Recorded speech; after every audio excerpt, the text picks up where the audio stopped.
Welcome back to Circle of Greatness. I'm your host, Nehemiah Davis, and today I want to give you lessons from my mentors. And man, so one of the first things I want to say is you want to find you a mentor in every area of your life. I want to start off by saying that, like, you don't want to try this business thing by yourself. You don't want to try the relationship thing by yourself. You don't want to try the spirituality thing by yourself. You don't want to try the fitness thing by yourself.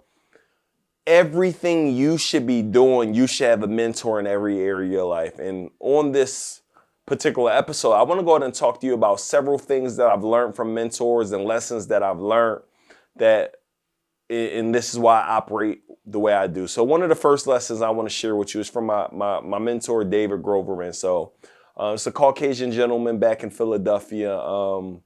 And we started out butting heads, right? It was just bad how it all started, right? But one of the biggest lessons, and he became one of the greatest mentors. He put so much opportunity and paper in my pocket as I've grown up. And he gave me the opportunity to see like a different lifestyle from his house in whatever town he's in on the outskirts of Philadelphia, to just all the different homes that I was going to go do moving and junk removal jobs from.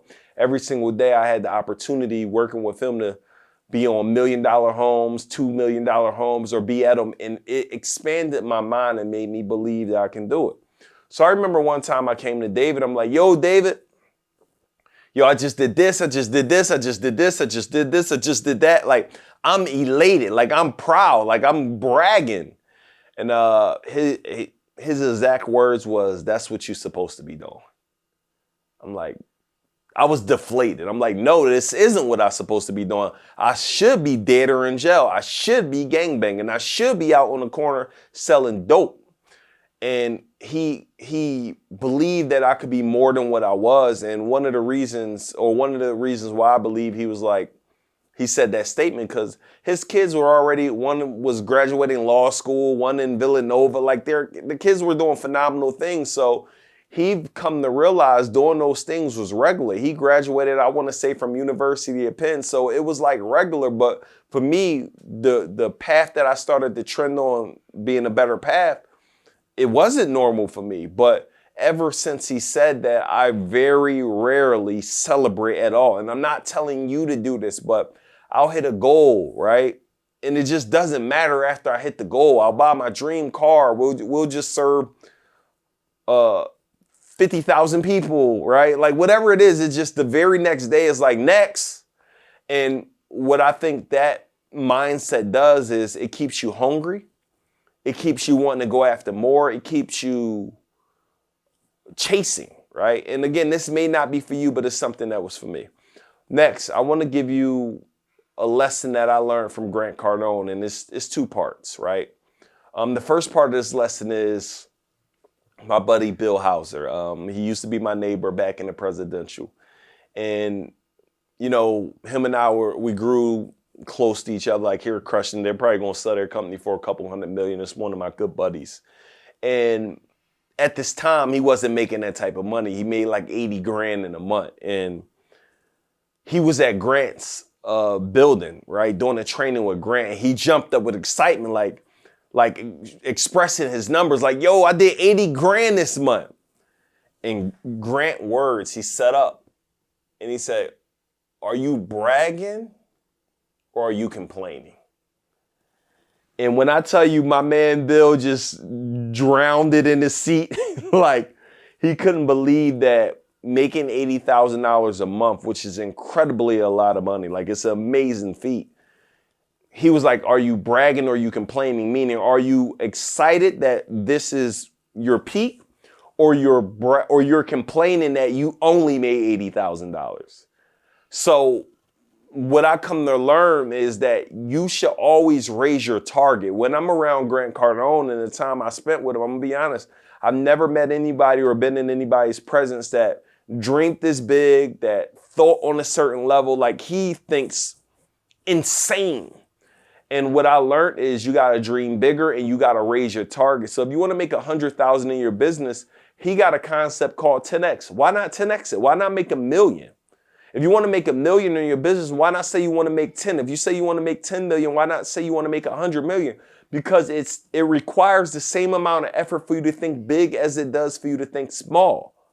So one of the focuses that you have to focus on is generating or believing bigger, doing bigger, and eventually you're going to hit bigger results. Like I had a conversation with my sales team all the time. I'm like, yo, you guys aren't thinking big enough. Like you're not raising your target. Like like you say you want to do 10K in sales this month. It's not big enough. You should be doing 100K. You should be doing $250,000. You should be doing $500,000 in sales this month. And this is how we're going to level up. This is how we're going to think bigger. This is how we're going to win. So those are two big lessons that I learned from my mentors that just really keep me hungry. It keeps me not looking at the score. It keeps me, chasing it. This next lesson, this is really from my church leader, my friend, my client, my friend-tor, Darius Daniels. He always talks about you don't go as far as the dream, you go as far as the team. So one of the things that I'm learning now is you got to focus on developing, the leader within, but you got to start developing the people around you, empowering your team and encouraging your team and leading your team so you can get to the dream faster, because it's very hard to get there alone, right? It's very unlikely that you're going to hit your goals and hit your targets by yourself. You're going to hit them with a team. So you need to be developing the team. You need to be challenging the team. You need to be pushing the team. And you need to be giving it everything that you got every single day.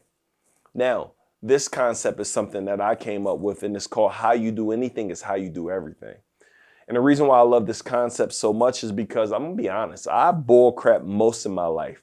I did just enough most of my life. I cheated throughout school. I never wanted to do anything extra. I never thought about going the extra mile. I never did more than anything I got paid for. I always wanted to leave early. I never stayed after work. I never stayed after class. I've always taken the easy way out. And I believe my life reflects that. I believe I'm doing okay, but I could be doing a lot better if I had the intensity and the mindset that I have now. So the concept of how you do anything is how you do everything. Whatever you are doing in life, I want you to give it everything that you got. Whatever you are doing right now, I want you to give it everything you have. I want you to focus on it. I want you to work on it. I want you to be diligent on it. I want you to really give a lot of energy and attention to the things that you want, and eventually they're going to come true. But you can't just do it in one area. Be great as a husband. Be great as a wife. Be great in the office of your business or a place you work at. Be great when you're working on your business, because all of these things are going to translate and is either going to help you or is going to hurt you. So again, I just wanted to share with you a few lessons I learned from my mentor and a few things that I believe could be absolutely transformative for you. I truly believe it could be transformative for you if you take this information today and start asking myself, what can I do? And I'll leave you with this on the final message.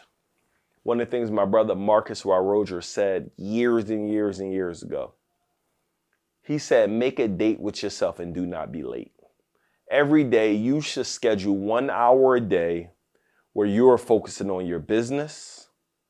You're focusing on your money moves. You're focusing on whatever it is the focus is. The focus money moves that day, focus on it. If your focus is your marriage that day, whatever it is, but 1 hour uninterrupted. And if you're really looking to level up, right? Go to AIMarketingSummit2025.com. But Gary Vee talks about this concept of spending 1 hour every single day leveraging AI. Every single day for the next year, I'm challenging you to focus on AI. And I want to know if you actually watched this video this long. Just write in the comments, I'm committed. I know if you write that means you actually listen to this point, right? And you're actually going to do the work. But an hour a day, studying AI, reading AI, watching videos on AI, implementing AI, seeing how you can use it in your business. One of the things Alicia Little, aka the queen of AI, always talk about is AI first. Can what I'm doing right now can I use AI to help me become more effective, more efficient, more proficient, whatever the word is, but how can I use this to help me grow? So with that being said, I hope you enjoyed this episode. Take this information to level up your life and allow my mistakes not become your mistakes. I'll see you guys on the next episode. Peace.